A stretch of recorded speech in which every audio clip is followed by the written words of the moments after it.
नमस्कार, मैं अभिषेक कुमार आप सभी का स्वागत करता हूँ फोकस स्टडी विद अभी में। तो आप सभी को मेरा जय गुरु। तो झारखंड के करंट अफेयर के संदर्भ में अगर बात करें तो ये वीडियो काफ़ी इंपॉर्टेंट है। आप सभी को पता है कि आगामी जो एग्जामिनेशन जेपीएससी की आप तैयारी कर रहे होंगे या जेएसएससी की तैयारी कर रहे हैं तो वहाँ झारखंड के करंट अफेयर का एक सेक्शन होता है जहाँ से सवाल डेफिनेटली पूछ लिए जाते हैं। तो झारखंड के करंट में भी बात कर रहे होंगे हम लोग अवार्ड सेक्शन में। और आप सभी को पता है कि प्रत्येक वर्ष 26 जनवरी को भारत सरकार के द्वारा पद्म पुरस्कार जिनको भी मिलेगी उनकी घोषणा की जाती है। तो कुल 2024 में हम बात करें तो 132 ऐसे पर्सनालिटी है जिनको पद्म पुरस्कार दी जाएगी। अब इस 132 में दो ऐसे पर्सनालिटी हैं जो झारखंड से बिलोंग करते हैं। तो ये दो पर्सनालिटी के बारे आपको पता होना चाहिए। ये आपके झारखंड के पॉइंट ऑफ व्यू से काफ़ी इंपॉर्टेंट हो जाता है। तो ये पूरी जानकारी अगर पद्म पुरस्कार आपने 2024 पढ़ लिए तो अच्छी बात है। अगर नहीं पढ़ा है, लेटेस्ट पूरा डाटा है तो आप इसकी वीडियो जरूर देख लीजिएगा।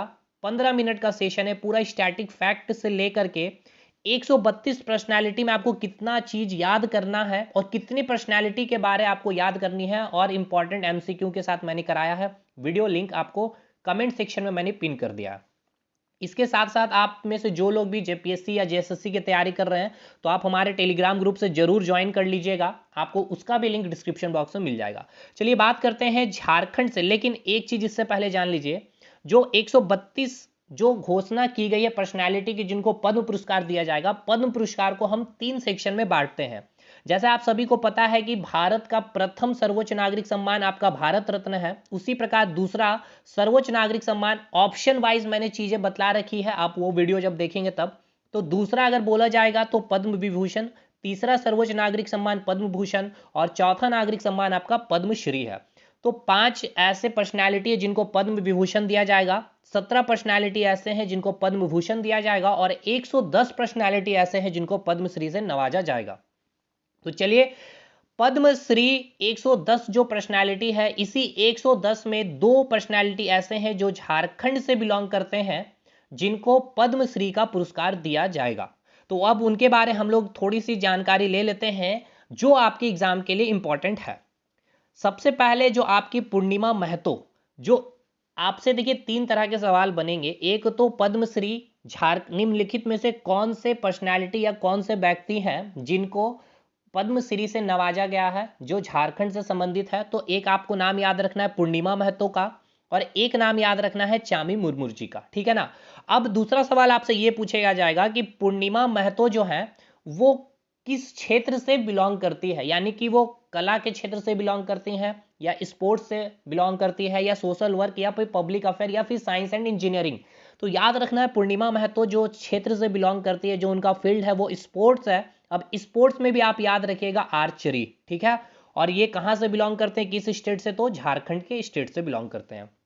अब बात की जाए चामी मुर्मू की बात तो ये सोशल वर्कर हैं और इनकी जो बात की जाए तो ये एक काफ़ी ज़्यादा इन्वायरमेंटल एक्टिविटीज़ रही है, मतलब काफ़ी ज़्यादा एक्टिविटी इन्होंने पर्यावरण को लेकर के बहुत सारे प्लांटेशन इन्होंने की है। इसी कारण इनको पद्मश्री से इनको नवाजा जाएगा, इनकी घोषणा की गई है। तो ये दो पर्सनालिटी ऐसे हैं जो झारखंड से बिलोंग करते हैं जिनको पद्म पुरस्कार दिया जाएगा। और पद्म पुरस्कार में कौन सी पुरस्कार, तो पद्मश्री पुरस्कार दी जाएगी। 110 पर्सनालिटी ऐसे हैं जिनको पद्मश्री दी जाएगी, जिसमें से दो झारखंड से बिलोंग करते हैं। एक पूर्णिमा में तो स्पोर्ट्स क्षेत्र से, स्पोर्ट्स भी कौन सा, आर्चरी, और चामी मुर्मू जो आपके सोशल वर्कर है, ठीक है ना। और इनका योगदान किस क्षेत्र में रहा, तो पर्यावरण में।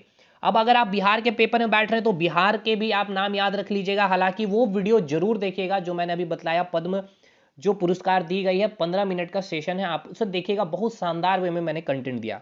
तो बिहार से 4 नाम आपको याद रखने हैं, 4 नाम जिनमें से आपको जो कला के क्षेत्र से, 2 कला क्षेत्र से दिया गया है पद्मश्री, शांति देवी पासवान और श्री शिवान पासवान, और एक है राम कुमार मल्लिक। और ये सबसे इंपॉर्टेंट है आपका जर्नलिज्म से जो बिहार के बिलोंग करते हैं, सुरेंद्र किशोर को दिया गया है पद्मश्री। और एक याद रखना है अशोक कुमार विश्वास को दिया गया है, बिहार से जो बिलोंग करते हैं आर्ट के क्षेत्र से। और एक इंपॉर्टेंट सबसे बात यह याद रखिएगा बिंदेश्वर पाठक जी के बारे, जिनको मरणोपरांत दिया गया है पद्म विभूषण का, ठीक है ना। एकमात्र मरणोपरांत दिया गया है किनका, बिंदेश्वर पाठक जो बिहार से बिलोंग करते हैं और फाउंडर ऑफ सुलभ इंटरनेशनल। आपने देखा है सुलभ शौचालय, जहां भी आपने, तो अगर जो स्वच्छता की हम बात करते हैं ना, तो उनकी जनक की बात की जाए तो बिंदेश्वर पाठक ही हैं। आप जब इनके बारे में पढ़ेंगे तो आपको पता चलेगा। तो एक सोशल वर्कर है, किस क्षेत्र से बिलोंग करते हैं, सोशल वर्कर है, फाउंडर ऑफ सुलभ इंटरनेशनल, कहाँ से, बिहार से, और मरणोपरांत इनको पद्म विभूषण दिया गया है या फिर दिया जाएगा, इनकी घोषणा कर दी गई है। ठीक है साहब।